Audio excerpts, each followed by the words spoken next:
Welcome to the mouth. Welcome. Oh, Manliness.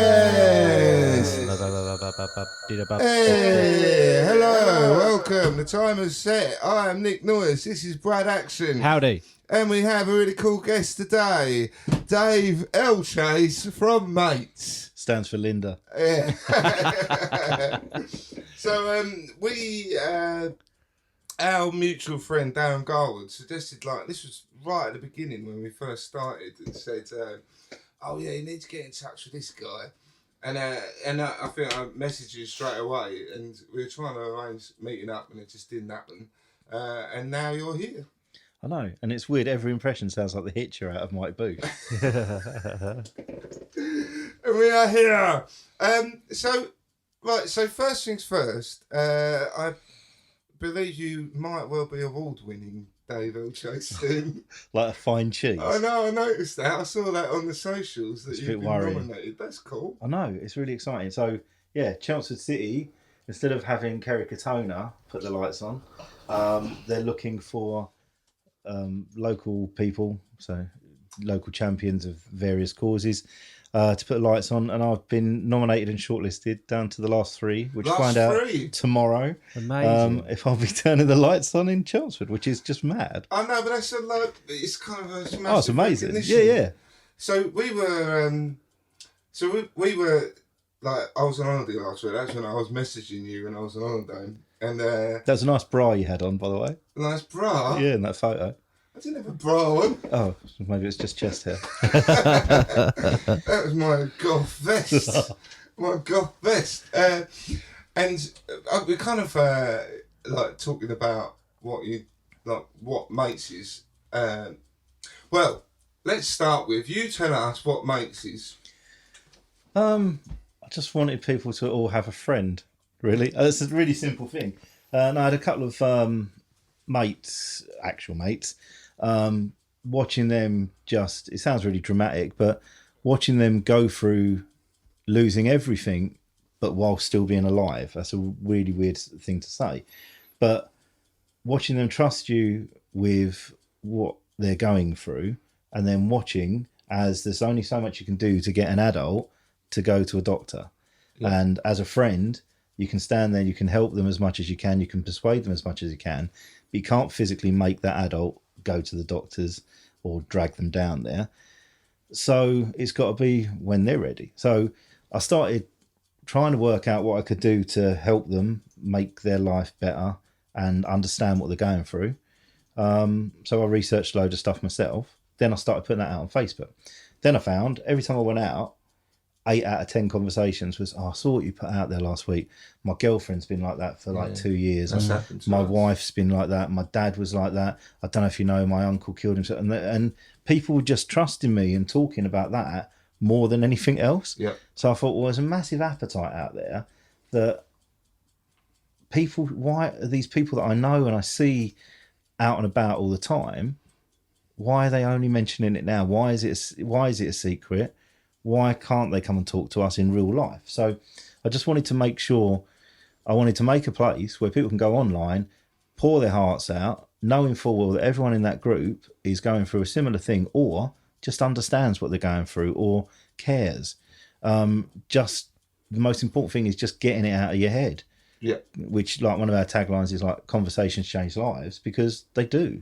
It can be, from what I've learned over the last couple of years, sitting with someone who's just tried to take their life, when all you've done is had a conversation with them, and that's made a massive difference to them. And it's just that build up of not having a conversation, keeping it in your head, not letting it out.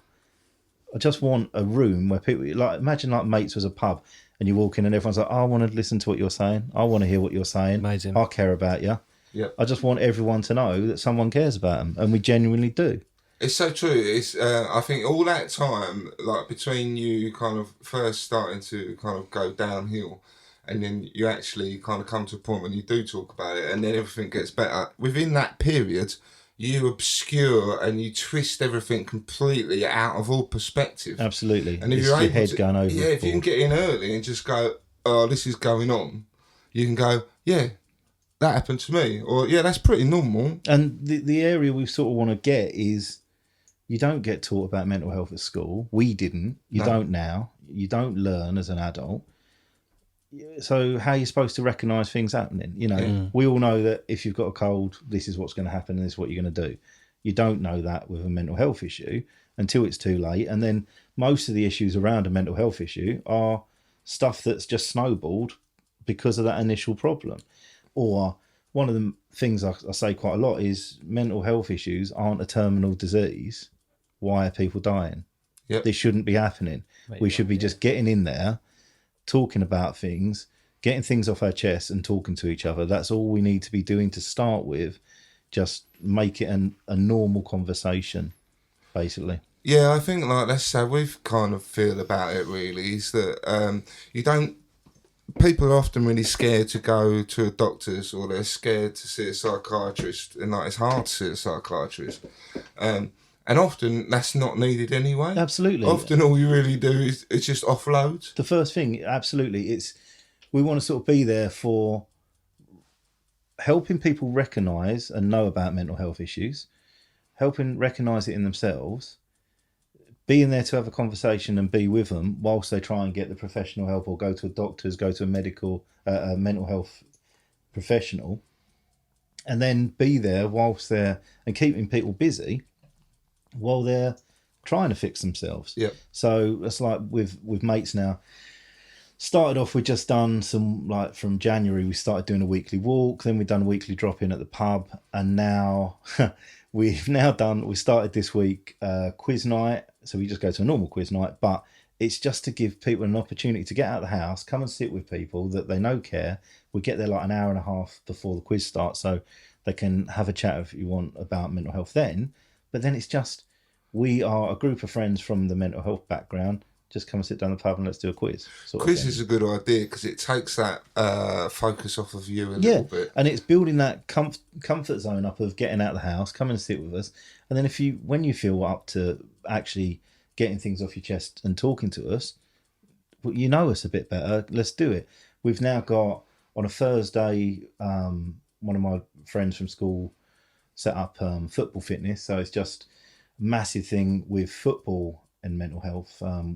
We're involved in a few local football teams, giving presentations and giving them heads up about what to spot in yourself and the effect of, you know, if you're injured and you can't play football and your passion and your life is that game and is that team, there's a massive mental health problem. Yeah, a with lot that. of the footballers have kind of spoken about that recently. Yeah. They said the same kind of thing. It's when the they're injury. injured and they can't do it, they're like, I've let everyone down and I can't do the one thing that gets me out of bed. Exactly, and it's their passion. So it's like a musician having a guitar player having a broken arm or something like that. So football fitness, what they've started doing is just come over the park and do football training. So you're not in a team. You can still get out and do it. You're getting your little community. You're getting a few people around. So off the back of that, I've started a football team as well, because if you're not good enough because you've been out for injury or you mentally don't feel up for going back to your main team, I want a team that people can just commit to one game as and when it crops up. That's it. That's all I want from them. Amazing. And you get back in the swing of it. We're going to do charity matches. We're going to do anything. We'll have 2 5-a-side teams and a full team. And it's just made up of whoever fancies it and whoever feels up for it at the moment. But just to get people out the house, back in the swing of things, getting some sort of trying, you know, the Black Dog video. Mm-hmm. And there's that, it really hits the nail on the head about, it's not that you don't want to do something, there's just no interest in doing anything at all. Yeah. And it's just trying to get people to reignite some sort of interest and get back in the swing of it. Things that's perfect because there's no pressure of like, Exactly. oh, I've got to be there every Friday, I've got to pay this, do that, and everything else. And it's like outside, fresh air. Yep. Bit of a laugh as well, exercise. It's just such a good idea. But you end up kind of making friends along the way as well. Exactly. Yeah. And like life is often about the connections you make with other people. Like those are the things that kind of keep you going and make you amazing. happy. Like, there's so much you can just, I'm not in any way like hippie or anything like that, but you get vibes from certain people you do. and you can proper like feel the love off of people, and it might be the first time you met them, but you just get something from people, and it's incredible. You can't buy that. No. Don't you find you get that a lot with when you kind of you're like, oh, I'm mental. Yeah. You put your hand up and you admit to being mental, and then other people kind of you end up building like invariably. Like I'll be in a room of people, and I'll end up making friends with the other mental, just because like we know we've got the same kind. We understand one Well, you've another. got something in common. Yeah. And I just instantly, it just happens. And then the rapport's there really quickly. Yeah. And I love that. I mean, I don't love being mental, but I love that little bit of it. And then, and I find that happens to me all the time. And since we've been, like, being open about all of this, the amount of people who just get in touch and go, yeah, I've been really struggling. Yeah. And, like, they would never have known it unless I'd said, yeah, I have. And so many people in mates, you just see like call them slow burners. You'll have people that have been in there for a while, and you can see they'll like things and not them spying on anyone. And then when they build up the guts and courage to just sort of get their story off their chest, it's beautiful that they've just built up that trust and they trust to do that. And with the walks and drop-ins, especially the walks, we just go over Highlands Park in Chelmsford mainly for the Chelmsford one, but we have Ipswich ones, Colchester. But with that one, you just meet in the car park by the toilets, by the man with the black Range Rover, and and then you just walk, and people open up so quickly, and it's never even crossed my mind that people are strangers. I know it's a really weird thing to say, but I don't really see strangers. And I think I used to be a holiday rep in Malia, and I think that might be it, because so often you go in the local pub, or some people go in their local pub, and you see the same people there, but you'll never talk to them. Yeah. And I'm the opposite. Like, one of my mates like, why do you always talk to people like you know them? I'm like, well, why wouldn't I? Because I bought a fridge off of eBay, and we got it out of this bloke's garage. And I was like, oh, you can put more, like, capture more people and keep them in your, makes a bit more space in there. You can keep them locked away. And he's like, yeah, that was great, because my loft's getting full up. And I got in the van, and my mate's like, why did you say that? I was like, what? Just talking. Yeah, but I just find it weirder. I'm not talking to people. I think though, often when people are like, I know I have, like, if I'm feeling, if my illnesses are getting on top of me, and they do, like I tend to, I'll close in. I did it on holiday like last week. I closed in, and I couldn't be present, and I couldn't function very well. And in those times, I can't just talk to anyone. And then the one thing that pulled me out is that someone else started talking to me about tattoos. And then I ended up going, and then that was my best night. And I'd only chatted with this guy for like an hour or so. And in the end, I was like, my son's going, are you going to stay in contact with your new friend? Oh. And but like that, often that's difficult. I think when you've got like a mental health problem, you do tend to close in, and that is part of it. Yeah. And then it's quite hard to kind of come out and talk to people. So it does help if you've got someone like you who's like Just doesn't bridging that gap. Yeah. So then you haven't got to do it. Yeah. That And does then that's help. what we do on the Break down walks and the drop-ins. If you want to come along and just sit there, just come along and sit there. Doesn't matter. Yeah. We want you to just gradually build, we'll talk. We're not just going to stand there and ignore you. We'll talk about what's got us involved in it and why we're doing stuff. And you'll listen to other people maybe talking who are happy to talk in the group. And then gradually we just want to build that friendship up. Like, we held this event at the Transition in Chelmsford, which is an amazing venue. And they've got so much just really good stuff for mental health going on in there. And all I wanted out of the night was we had, I asked a few people to sort of sit at the front. We'd sort of interview them, if you like, about their journey and what they've gone through and what they're going through. And then a group of people sitting as almost like a little audience. And I asked quite a few people, more people than we needed for the one sitting at the front, because again, I'm not putting that pressure on someone to say, if they agree on that time, I'm not holding them to it, because exactly. it's what they feel like at that minute. So we had ridiculously brave people sitting at the front. Some of them had a really horrific day that day that is even worse than most of the stuff that had happened in the last year for them. And they sat there told their story. Everyone in the audience, I only invited about 20 people to sit there. I wanted a really like chilled little fairy light event where it's just calm and all I wanted out of that night was I wanted that audience, and the ones at the front, to go home and go, I came out of the house today. Yeah. I've sat there about mental health, whether you've chipped in and said anything or asked a question or done anything, don't care.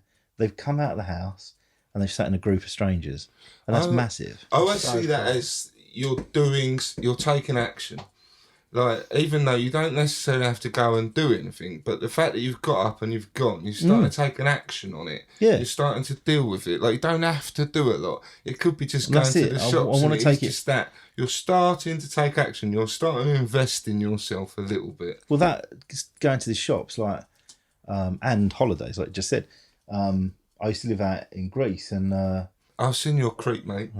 That's happened now. So yeah, we've expanded that. It's like street mate, but creep mate. I'm Davina McCall. Yeah. Yeah, and the hotel is on the edge of the village, and there's people don't walk past it because we're right on the edge of the village. So got home one night, and there's only 38 rooms. It's around a pool. If you're staying there, everyone knows you're staying there. You all see each other. And one night I got in from town and there's this lad sitting at the bar. And I thought, I ain't seen him before. So I said to the barman, we had new arrivals. And he's like, no, he's been here a while. So of course I wanted to speak to everyone. So I went and bought him a beer and got chatting. And within a couple of minutes, he just absolutely opened up. This was before I started Mates. This is one of the main things that got me sort of interested. It's like, because of this one person, he just sort of unlocked something in my head that went, oh, I understand a bit better now. And he told me his like stories, like 21, in a band, all that.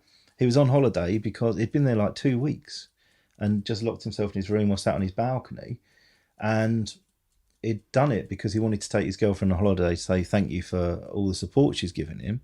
But getting out there just broke him. His anxiety is just horrific. It's one of the worst version or examples I've heard. And he just sort of explained it. And I was like, well, at the time, I thought I understood mental health problems. I thought I understood depression. I thought I understood anxiety. But he sort of explained it. And I said, well, we all have that moment where we wake up at night for no reason. And then we worry about, we owe this much on a credit card and we owe this and we owe that. And I didn't do that and I shouldn't have done that. Then you start remembering everything that's ever happened and it all snowballs. Then you're the most wide awake you've ever been in your life. Then you can't get back to sleep. And you think, well, if I did get back to sleep, I'm going to have 45 minutes. I'm going to be shit tomorrow. I'm going to ruin everything at work tomorrow. I can't do this. I've let everyone down.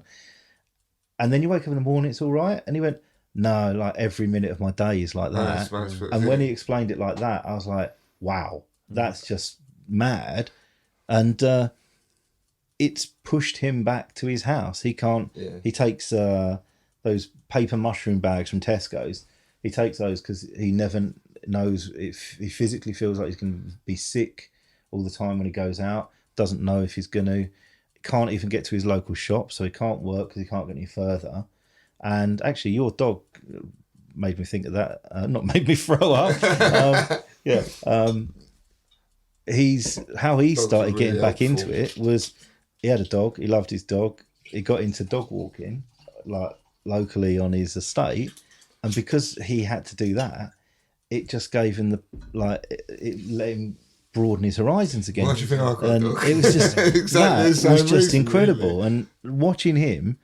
Like, he didn't want to keep burdening his girlfriend. And I say that because burden is the word, isn't it? But that's how you feel. Exactly. That is nearly every person I've spoken to with a mental health issue. One of the hardest things is to persuade someone that they're not a burden. And then you have the conversation of, well, what if it was your wife said it? Oh, no, of course I wouldn't feel she was being a burden. It's like, no. And she doesn't feel you are. But it's one of the hardest things to break. So he'd now got to the stage where he'd got everything off his chest. She was really incredible. And then he didn't want to say about his little wins because he's like, oh, she won't want to hear that. because it's nothing really. All I've done is walk up a Yeah, shop. yeah. But no, you've walked up a shop. Yeah. That's massive. So kept in Wins contact with him everything. like every week and just said, what have you been up to this week? Not asking you how you are, but what have you been up to? And then he'd tell me like what an achievement he'd done. And that just, he was incredible. And he's on the group. He knows, I think the world of him. His braveness has unlocked things with me to make me do what I want to It do. made you think differently. Absolutely. It's funny because I'm only just kind of coming to terms with my own anxiety. I don't never really felt like I had anxiety, and I don't have it in the extreme form at all. But I certainly do experience anxiety. But I think what happens, we did one in Margate a while ago, and my second cousin came on, and she explained her own anxiety, and it was at that moment I was like, I get it. You know, like you think you know, but you've got no idea. That was exactly it. And that was exactly what happened to me. When I could sort of, for me, it was when because, you know, it's so hard to experience what people experience, but for having something I've physically experienced myself, and then having him explain it, it's like that. Totally. I was like, right, now... Debilitating. Yeah. Like, you feel like you're going to die. Yeah. It's not like you're a bit nervous. Like, you feel like you're going to fucking die. Exactly. Like, your heart's going to come through your face. Exactly. You're not a bit anxious because, don't know if I'm going to get served first at the bar, or if I'm going to get tickets for Michael Bublé or something like that. But yeah, it all feeds into that kind of your brain where you're like, basically it comes down to I am a piece of shit, and it all kind of comes back to that. And then everything that is a bit of shit about you that you've ever done in your life decides to tell you at the same time. Yeah. One after another. Yeah. Because I find like most mental health seems to come back to that. So on that then, so have you had any mental health problems yourself? I would say no, because this is another thing. Like my brother, one of my brothers passed away a few years ago, not through mental health issues, and I'm the youngest of our family, but I felt that I wanted to organise everything. I wanted to organise a funeral. I wanted to organise absolutely everything, because I do not want my parents having to do that for their own son, if that makes sense. Amazing. Equally, I'm 8 years younger than my sister, and my elder brother in the middle. Older brother. I've got an older brother, and then those two were a couple of years between each other. And then my sister and him, a few years between, and then I'm like the mistake. So I thought, well, no, they've known him longer. I know this is a really bizarre thing to say, but I was fortunate, and I know I was fortunate. I was fortunate enough to be in a position where I could do that, and where I could be the one that organises it and helps my friends and my brother's friends get through it. And after that, I thought, seeing my friends that have got mental health issues and seeing them struggle, and think, how can someone, imagine putting something like that on someone as well, having to deal with that. And I just thought I was the right person at the right time to be fortunate enough to have good mental health to get through that. I don't think or take for granted that that's ever going to happen again. I don't think that the next time, no one wants to be an expert on death or grief or things like that. But I was strong enough at the time to be able to sort of almost put a positive spin. I wanted him to have his special day. He wasn't married. I'd not organised a stag do for him or anything like that. So this funeral was going to be his special day. And unfortunately, the only thing is that he's not there to see it. But I organised it in that way. It gave me a massive buzz to want to do it that way. And we had an absolutely incredible day. And it was a positive day, which is really rare. But yeah, so... It's nice. That's pretty special. So really you're special. someone who's like a champion in like better mental health. Because normally, like my impetus for doing this is that I'm like, me being quiet for so long has made me so ill that now I'm not being quiet anymore I want other people to not be quiet anymore, and that's my kind of impetus to try and be doing something about it. And everyone we've encountered really along the way have been people who have had mental health problems, and they're doing it for the same kind of reason as me. I've listened to it, and I always think, well, what am I going to say? Because like, I'm not mentally ill.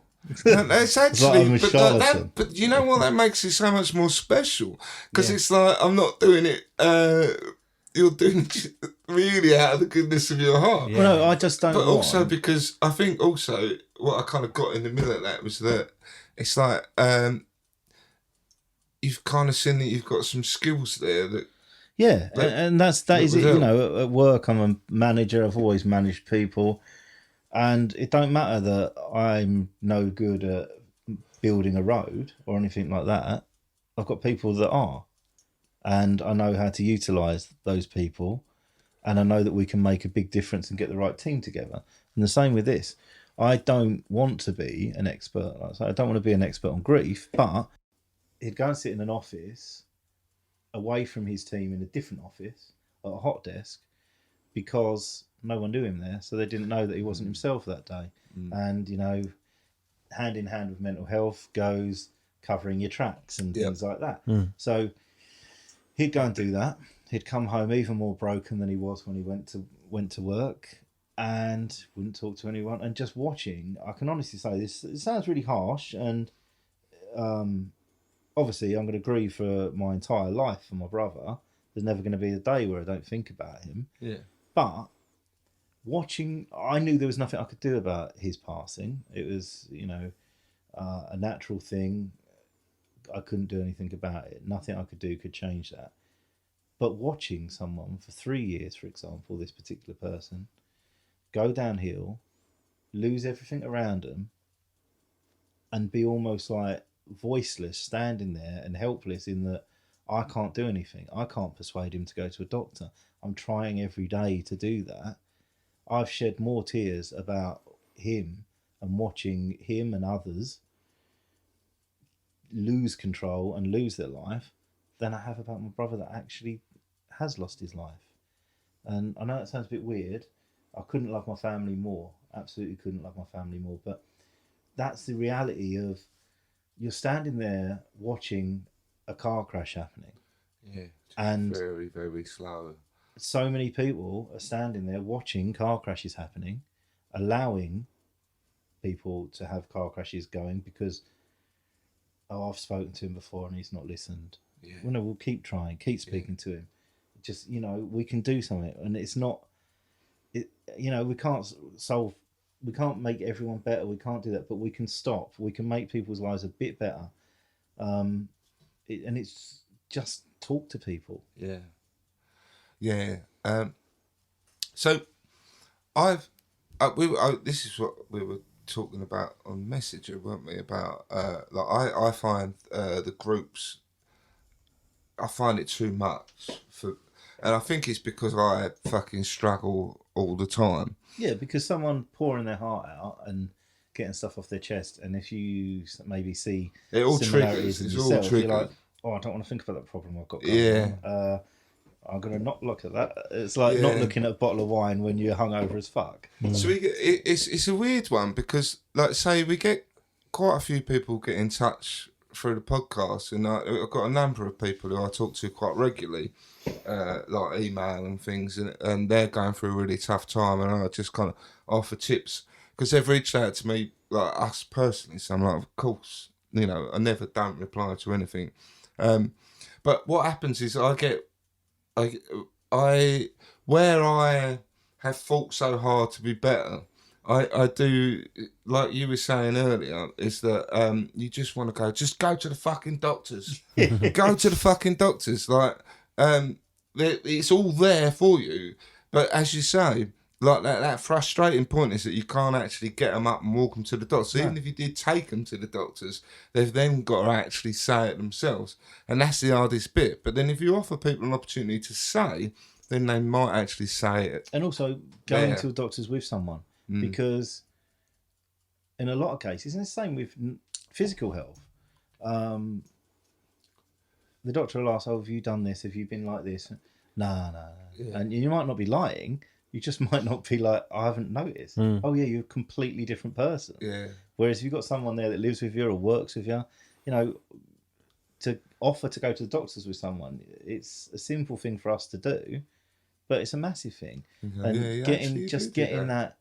and another thing I've noticed is I can't think of. I need to think of a better way of saying it. You know, when people say like peeling an onion, but no one peels. I know we take the outside on, but we don't peel all the layers of it. I'm trying to Those sit there. conversations that we have at the pub quite often are really superficial. Yeah. Or the conversations you have with your friends you've known all your life. They're always like, they're catch-ups. They're kind of like, you don't actually kind of get into anything. And I always used to feel that I didn't want to burden people with my shit. And I just thought, I'm so fucking boring. You know, like, you haven't seen someone for, maybe years. And the first thing you start talking about is how you feel. It's like, you just assume that people don't want to hear. But actually, quite often it's the opposite. People I get it. People feel quite Privileged that someone yeah. has felt comfortable enough to trust them to get that off their chest. It's a massive thing. I think that's very true, and I think that is something for people to kind of, if you listen to this, take that into account. Is that quite often when you do open up to someone, and like it's happened to us. We've had people on here, and it's like we've just been blown away by their stories. Often really sad, but like afterwards, we just feel this massive pride that they've felt comfortable enough to tell us. Pride's a really good way of putting that, yeah. And what's happened about the onion thing is so many times when people... I won't get into like medicine and things like that, but when people do go to a doctor's, in Chelmsford we've got the Linden Centre. It's the mental health place. If you've got a burn, you go to the St Andrews ward. If you've got this, you go to this ward. If you've got mental health issues, you see the mental health professionals at the Linden Centre. But through growing up, all you ever hear is, oh, he went mental and got locked away in the Linden Centre. Yeah, ours was Runwell in Whitford. Yeah. And I go to the mental place in Grays. Yeah.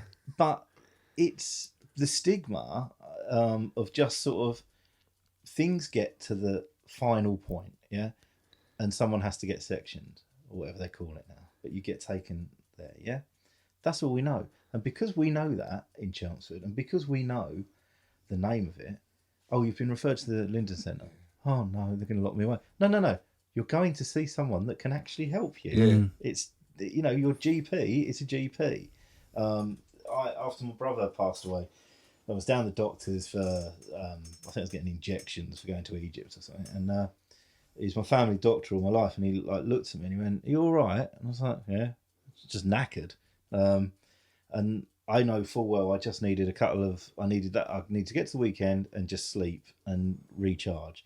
The most basic things you need. What do a baby need? Food, water, sleep, and we just don't even get that balance right for ourselves.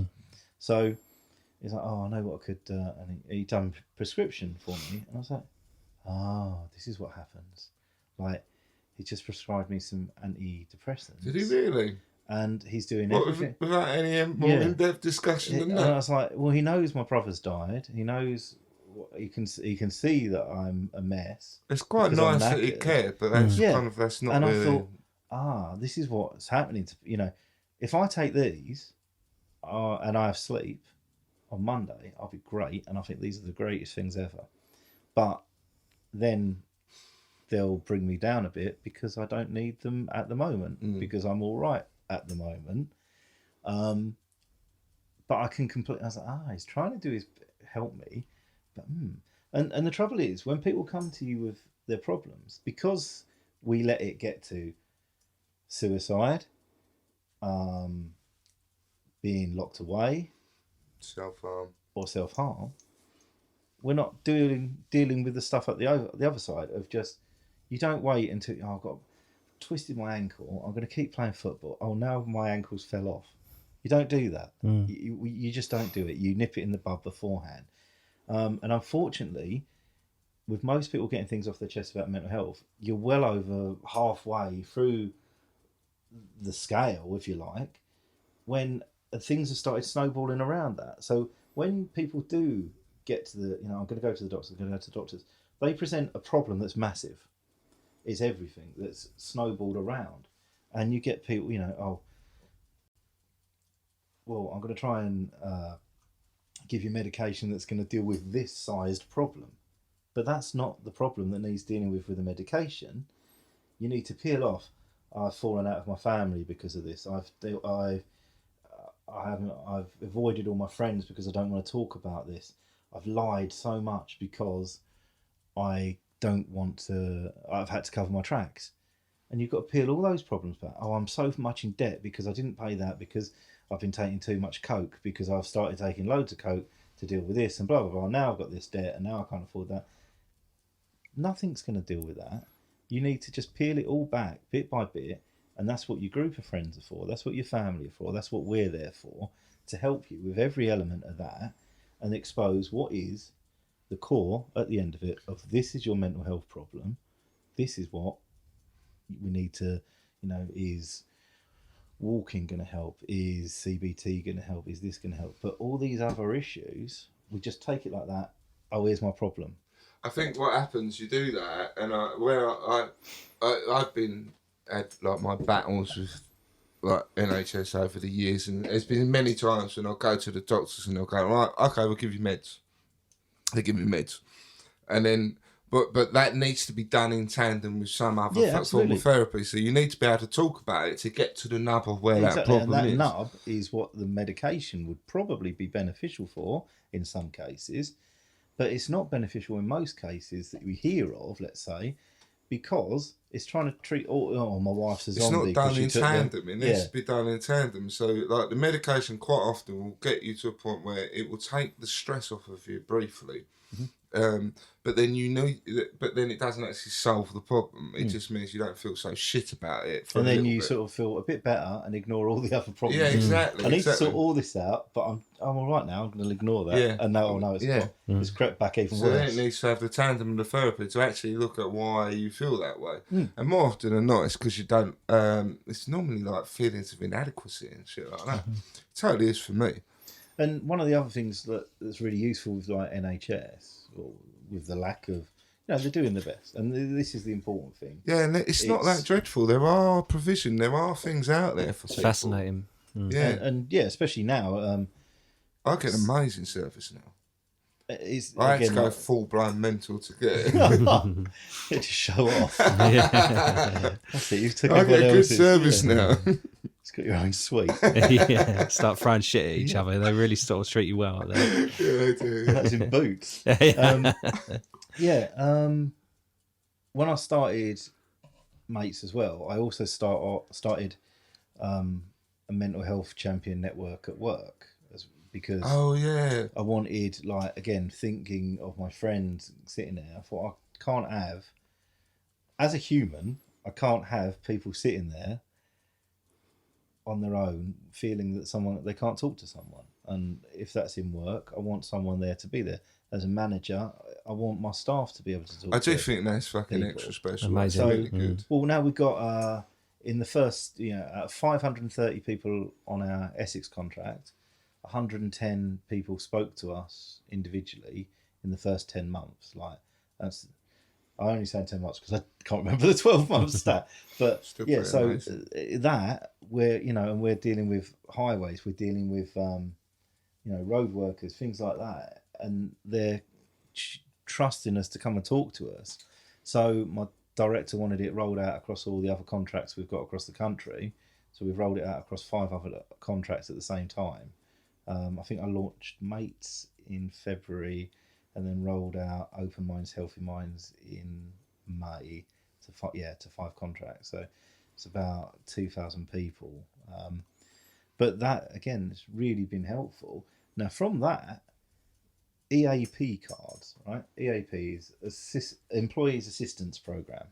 On your first day working in Tesco's or somewhere like that, as someone rattles through all of, this is where the fire exit is, here's a load of paperwork, blah, blah, blah, this number, most big companies have got them. And an EAP is just Employee Assistance Program. It's a phone number, it's confidential, your bosses don't know anything about what's going on. It's offered as part of your package normally, for like insurance really, But you can phone that up and talk to someone about gambling, drugs, relationship problems, mental health problems, anything at all. And most companies that have it can also they can offer online, over the phone counselling, and also like our one, for example, is 5 counselling sessions face to face for free. Yeah, I work for. Amazing. Oh no, not necessarily where I work. I work for somewhere, and they do similar kind of things. So that I think that provisions like that are there, Yeah, so but they're not really talked no, about. and that's the thing. So as soon as I thought, well, what have we got? What can I get for our company? To not mates, my actual job. What can I get for our company that gets better support? And I thought, have we got an EAP? Yeah, we have. So found that, got a load of cards from the company that is the EAP, and we physically went round when we launched Open Minds, and we handed them out to every single employee and said, like the credit card size card, said, take that, put it in your wallet, and this is what it does, and actually explain what it does. Because my first question is, when we now have someone comes over the park for a chat, is right, okay, we know there's probably going to be a bit of a delay with NHS and that.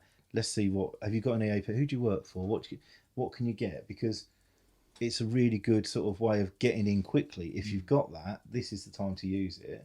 And it's a really handy thing that people just don't know about. So true. Like, there's a service there that people have, like, millions of people have probably got those cards and they don't know.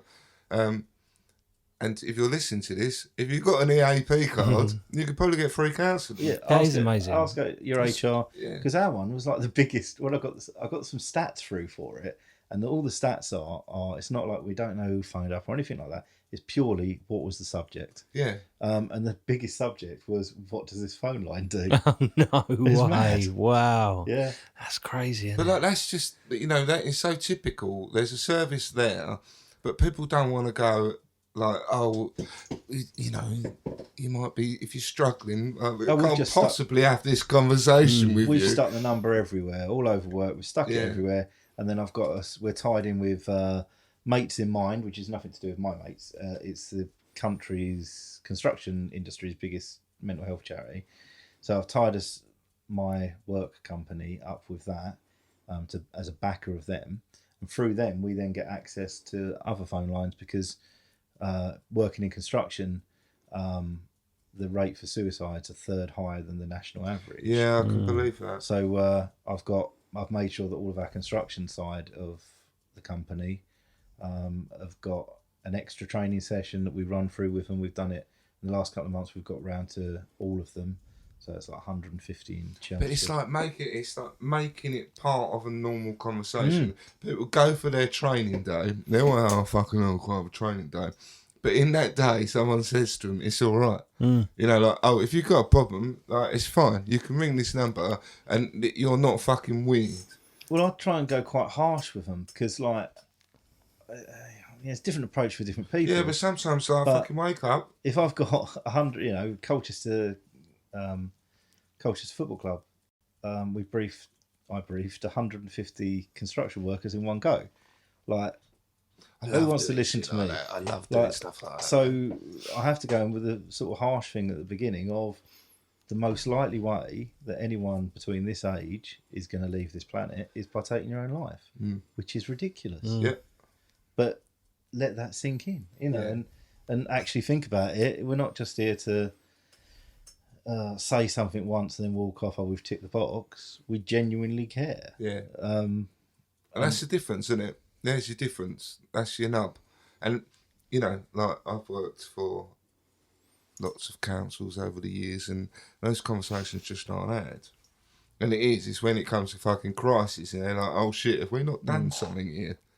No, has been absolutely. We better do something. Has been incredible with backing us. It's anything I've wanted to do, they've let me do. Really sort of backed us. It's been great. I think a lot of the time, because you're at work and you wear a suit at the interview and you want to keep that pretense up, and you think like anything that is opposite to that, you're going to kind of hold back maybe and not want people to know.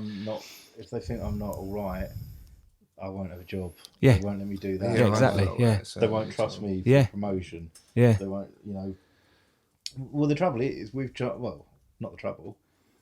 Just back to what I said at the beginning. No one's educated in it. It's not their own fault. We can't recognise it in ourselves.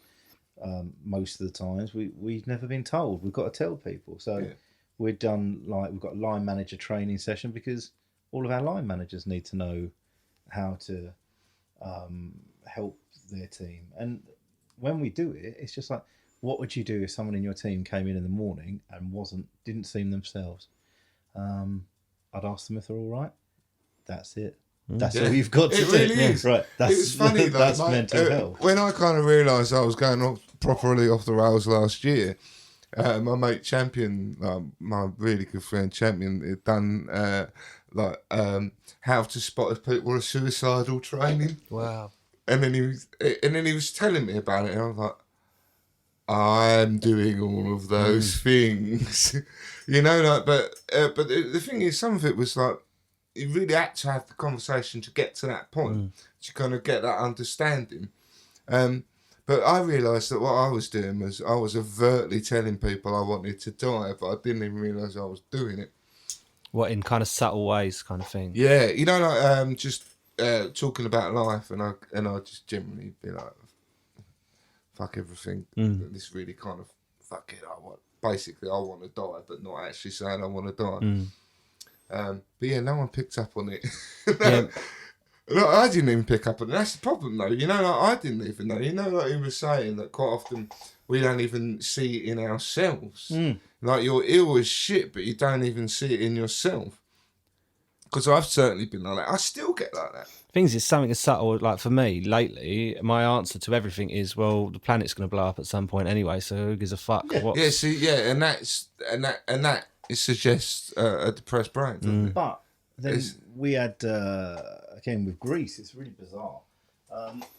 Got on this plane last July, flying out to Greece for my birthday, and this lad came and sat next to me, and it was really weird. I just thought, he seems really upbeat about life. Like, his face was like an emoji. He's like a really smiley, all right. And he's from Grays, actually, as well.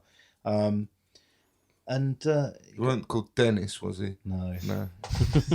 I imagine Dennis has got like a BM face, those biscuits now. Like a real emoji face. Dennis is crazy. And this lad sat there and he's like, I'm going to go and work in Malia and blah, blah, blah, blah. I was like, this is my area of expertise because I know everyone.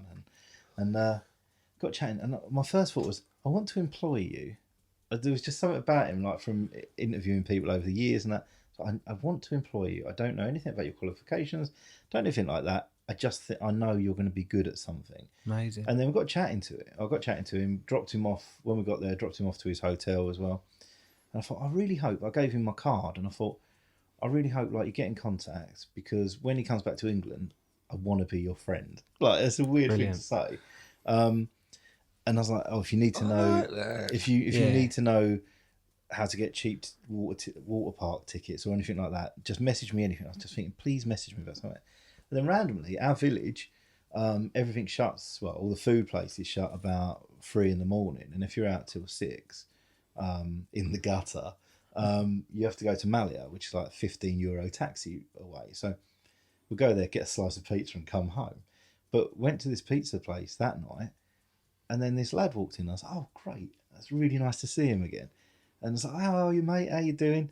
He sat down. He's like, oh, I hate it. I want to be dead. And I was like, sorry? And I chatted to him for like a couple of hours then. And he's like, oh, yeah, I tried to kill myself a couple of times before I come out here and blah, blah. And I was like, oh, my God. Like, this is like the last person. He just looked like he loved life. And when we got back here, I came back that Friday. He came back on the Saturday. And I come down to Basildon, met him there, sat in a car park for a few hours chatting. Been in touch every single day since. He's wanted to go to university. I've helped him get into university. He's now got accommodation there. He said when he moved into there, he's like, the only way I thought I'd leave, he texted me and said, the only way I thought I'd leave my house would be in a body bag. Wow. And he's just an absolute inspiration. He's incredible. But he was one of the first person that I'd ever spoken to where I actually thought, like, when he's talking about why he didn't want to be alive, I thought, no, I actually understand that, because he'd had such a shit life, like beaten from, like, properly beaten as a kid. Everything that could possibly happen to someone has happened to him. He's never known the normal. Most people have had some element of normality to their life at some point. He's had nothing. I'll tell you what's important though, and what you say is exactly right, and I agree with everything you've said. And the fact that when you met him, he seemed like the happiest guy in the world, but he wasn't. He was in darkness. But the other thing, the other side of that, is that you do get people like me, who everyone will go, he's got nothing to fucking moan about. But there's a thing inside my brain that goes, fucking die. And like I've worked with lots of people who've had really like horrendous lives, abuse and everything. And they're the fucking survivors and fighters, and some of them are the ones who will probably never have a mental health problem, although they've got every reason to have one. But then amongst that, you still get like your normal guy, who's like, they haven't been through all those things, but it's still all there. Oh yeah. It's like, it's so fucking awful, and I don't know why I felt. I felt almost. It's funny because I think the reason I felt the need to say it. It's because I feel a bit embarrassed that I'm such a mess sometimes. Because I haven't had all those things. Right, yeah, and that's the thing. You could get sexually abused as a kid and lead to a horrific mental health issue. You could get someone in your family take their own life. You could have anything like that. Or you could be a multi-millionaire and be as happy as anything on paper. Yeah, exactly. It's just the same as getting a cold. You Sorry, don't choose who gets the No, cold. I don't know. But you know, like, I think in this room. So if I feel the need to say, I say. Good on you. But what I would like to do is go back to that, because so what's happened? Then? So he's at university. He's doing really well. But when we spoke originally, normally when someone talks about wanting to take their life, there's reasons that they're aware of some reasons that make them want to do that. And what I've learned what I've experienced over the last couple of years is actually sometimes there aren't any reasons. Now with him, where you can sort of go, oh look, come on, remember at school it was all fun and everything was good, and a couple of years ago before you went out of her, life was great. He's never had a great life. He's only ever had bad stuff. So we can source back and sort of think, before I felt ill, I had this, I want to be him again. He's never been him. I know, they've got no context. And that was the first time I was like, oh my God, he actually hasn't. He doesn't want to be alive because he's never had anything good. And I hate, when you come out of a shit analogy, like I just said, all I think of you is, it's like you've been a fish in a fishbowl with an arsehole of another fish attacking you constantly every day. And it's a shitty fish bowl and it's completely stagnant water. And you're in someone's kitchen. That's your life in Grays. No offence to Grays. That's been your life in Grays. What you don't know is what's going on in that river outside. I just want to pick your fishbowl up. What you could have. And pour it into that river. Yeah. And there's going to be some arseholes in there as well. But there's actually going to be some nice people. You ain't got anyone nice in that bowl at the moment. And it's taken a long time, but he's started to meet nice people and is starting to actually get a love for life. And it's funny, you think there's a lot of people who've had really awful experiences of life, and sometimes they just need, it's almost like that mentor idea. You need a mentor to go, well, look, we could go and do this, and basically, we could just go out to McDonald's and have a chat, and they might not have really had an opportunity just to go to McDonald's and have a chat. And it's like, you just need someone to hold their hand a little bit. Yeah, absolutely. And I think, like, often people with mental health problems, you just need someone to hold your hand a little bit. Exactly sometimes. that. It's just take the weight a little bit, and just kind of guide you through the passage of the. Absolutely, it is absolutely that, 100%. I like that. I wonder if I did have someone get in touch with us from Grace recently, no, it was a while ago actually, and I said to him, like, I want you to come on. I'll forget. So fucking chase me up. Like, just write Grays down. yeah, come like November, chase me up, and he did. And he just basically seemed like that same kind of person who has such a fucking awful life. And I've become quite desensitized through dealing with, like, as a probation officer, I deal with people who have done atrocious things, but also, as a rule, they've had like atrocious lives. And you get a bit desensitized to it, get used to it, like hearing horrible things. And I have to kind of remind myself that there's still, people still have a fucking experience in that. Yeah, I know what you mean, because the shock I always find, like, with when someone who hasn't spoken to someone who's been suicidal, Scary, isn't it? it's like, I need to phone the police now. They've said the word suicide. Get them sections. Yeah. It's like, they won't be sections. And I wouldn't say, I would, not desensitized. It doesn't shock me. And I think that might be a good thing. No, that is a good thing, because if your response is shock, they will then recoil and shut up, because you've scared them. They've absolutely, scared you, I care, massively care. I want to do everything I can for them, but I'm not going to run out of the room and phone the police. Essentially, you're a human being. You can do whatever you're going to do. I'll never forget the first day when I started working in probation. Someone rang me and said, kept going on about accommodation. They weren't sorting out the big they weren't sorting out his accommodation, and he went, right, I'm going to kill myself. And I was like, fuck. But I was mentally ill myself at the time, so I thought, oh shit, he's going to kill himself. So I was taking it seriously because I'd been in that situation. And then my manager just went, it's awful, but if he's going to kill himself, he's going to kill himself. Like, try, do what you can, but at the end of the day, you're not going to be able to swoop in and take that person away from that situation. They're going to have to do it for themselves. And that was a massively good bit of advice. And also, what you just said about standing by someone.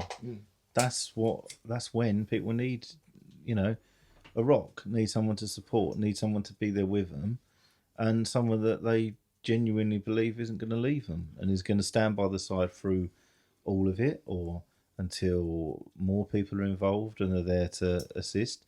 And we want to do that as humans. Well, I would think most people want to do that as humans. Yeah, you'd think though.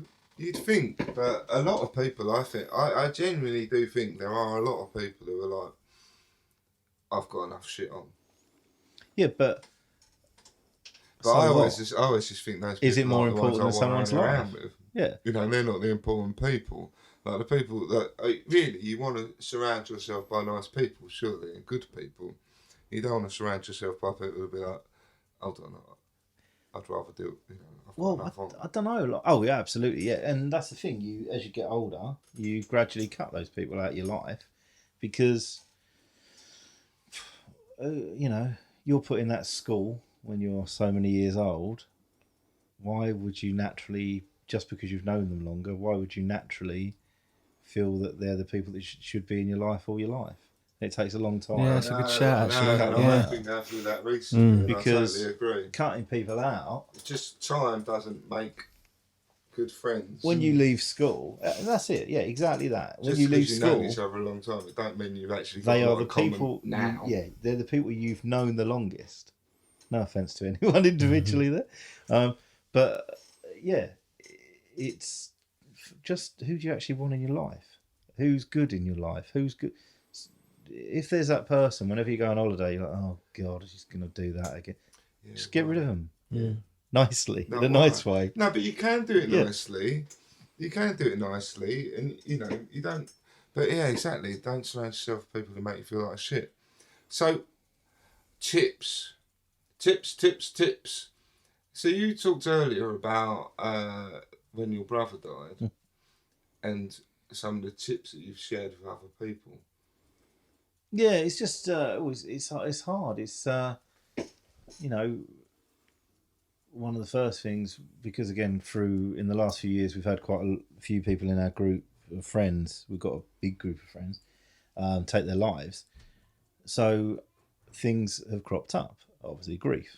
And I don't want everyone, whenever I say I don't want, it's like I'm in charge. I don't mean it like that. Like, I can't have people sitting there at home on their own. So I'll suggest, like, start a WhatsApp, get together, go down the pub together, or go somewhere, just be together. You're all going through this together at the same time, and maybe for the first time. Don't do it at home where your brain's going to go over and over. Get together, spend time with each other doing that. Then focus on, okay, do the family want any involvement in the funeral from yourselves? Is there anything you can offer? I'll tell you what I can do. Let's all go and look at every photo we've ever had where he or she was in it. And let's get that, because the family don't have those photos. Let's get them all together. I like that. And whether they want to use it at the funeral or not, let's make something for them. Let's get those photos done, because with my brother, what we did at the funeral, I had, I think it's like where work sort of kicks in, where you use your skills from work. Like, but why not? I thought, well, I want his best friend from school in the crematorium to talk about all the school years and like the funny stuff there. Then I want his best mate that he works with to do the up-to-date stuff. That's and right. Okay. Yeah, and then I'll do the family stuff. And it was a really nice thing, because it's all stories you wouldn't hear otherwise. But just Like be the Charles you together, never keep knew. speaking. Exactly. That's a Be nice thing. together. I like that. It's like a celebration of the life. Yeah, and then just keep planning forward on. Plan good events, plan future things, and just keep positive things going about what you can set up and do in their honour. And it keeps your brain busy, and you're doing it in a good, positive way, instead of thinking about that they're not here and dwelling on that. That's really good advice. Sorry, I've missed your buzzer. That's all right. That's good. No, it's funny because Brad did this thing on London Bridge. Yeah, like the other it's week. incredible. Yeah, it's crazy. And a couple of guys there had grief on their t-shirts, and that got me thinking a lot about grief, really. Yeah, it's interesting to talk to them. It was a bit odd because it was cold on that day, but they, I don't know why. Sometimes you're in a group and like you naturally gravitate to people, and they was just so funny about how they were handling everything. It turns out one of the guys' dads had died that day, like that was the anniversary or his birthday or something like that. And Dates become a really big thing. Yeah, that's it. Grief, Oh, things like that. But just so basically I'm going to kick myself, I can't remember the name of the group, but we've been invited, and it's in London somewhere, and they get together every week, and it is similar thing like peer to peer and stuff like that, but mostly based around grief. And there's a lot of people doing a lot of positive things, and I think like the thought of anyone, and I include myself in this, like going through what they're going through and not at least having a go at reaching out or asking around and something like that. Like there's so many good people doing good services. Grief is seen, you lock yourself away and you're down. Mental health, you lock yourself away and you're down. You're not the first person to go through it. It's happening every day.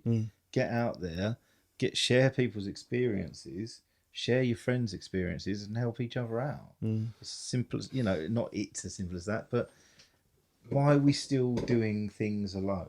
It's crazy. Yeah. The old way We're doesn't not work. the only ones. So mates, is it mates just on Facebook, or have you got a website as well? Facebook, Instagram, Twitter. We Are Your Mates on Instagram and Twitter, and then just search Mates on Facebook. And the Mental walks health that you awareness do, through educational speaking. amazing. And the walks that you do, how often do you do them? Weekly walks since January last year at Highlands Park in Chelmsford. All the events are on the Facebook page. I've put them up there till Christmas, and then we've got Don't ever October. talk about t-shirts on there. I got a right bollocking. Like you gave me a lovely. You were like, oh, don't do them, mate. Oh, what? What were we selling And then t-shirts? someone else. No, I just Jim's my cut and paste everything on it. Yeah. And I put the t-shirts on it, and one of your guys had a right go. Yeah, Jim's. And I was like, I'm sorry. He's my bouncer. Nice. He runs it out in Greece for me, and it does an absolutely incredible job out there. We get so. Oh no, many he was holiday right. It was fair play. But- It was fair play, and but basically, I just cut and paste everything because I do so No, much what stuff. we get, you probably get a similar thing on yours, but we every so often you'll get a fake person add to the group, or you'll get someone then suddenly trying to sell.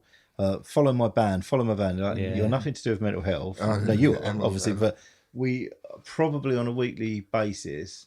I'm having to sort of block about 4 people who are trying to advertise their bands, and they're nothing to do with mental health. They've just come in for that. So we just try and be really tight because we want that little community to be about. No, it's Yeah, fair. it No, I makes totally. sense.